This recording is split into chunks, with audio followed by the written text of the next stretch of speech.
પ્રોહિબિશનના ગણનાપાત્ર કેસના આરોપીને પાસાના કાયદા અંતર્ગત જેલ ધકેલતી સારોલી પોલીસ કમિશનર શ્રી અનુપમસિંહ ગહેલોત સાહેબ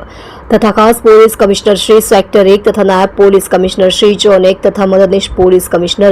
શ્રી બી ડિવિઝન સુરત શહેરનાઓએ પ્રોહિબિશનનો ગુનો કરવાની ટેવવાળા ઇસમોને ગુનો કરતા અટકાઈ અને ગુના ઉપર અંકુશ રહે તે સારું પ્રોહિબિશનના ગુનામાં પકડાયેલ ઇસમો વિરુદ્ધ પાસા દરખાસ્ત કરવા સૂચના કરેલ હોય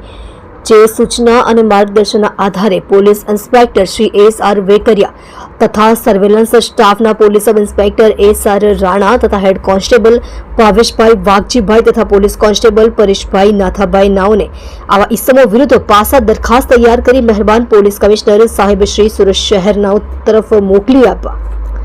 સૂચના આપતા દરખાસ્ત તૈયાર કરી મહેરબાન પોલીસ કમિશનર સાહેબ શ્રી તરફ મોકલી આપેલ છે. પાસા દરખાસ્ત મહેરબાન પોલીસ કમિશનર સાહેબ શ્રી નાઓ દ્વારા મંજૂર કરી પાસા હુકમ કરતા બુટલેગર ઇસમ વસંત ચુનીલાલ મિસ્ત્રી ઉંમર વર્ષ 35 રહે F102 હેપી રેસિડેન્સી પ્રાઇમ શોપની પાછળ વેસુ સુરત મૂળ વતન ગામ નવા ગામ તાલુકો સોનગઢ જિલ્લો તાપીની પાસા હુકમની બજાવણી કરી મધ્યસ્થ જેલ રાજકોટ ખાતે મોકલી આપી પ્રશંસનીય કામગીરી કરેલ છે.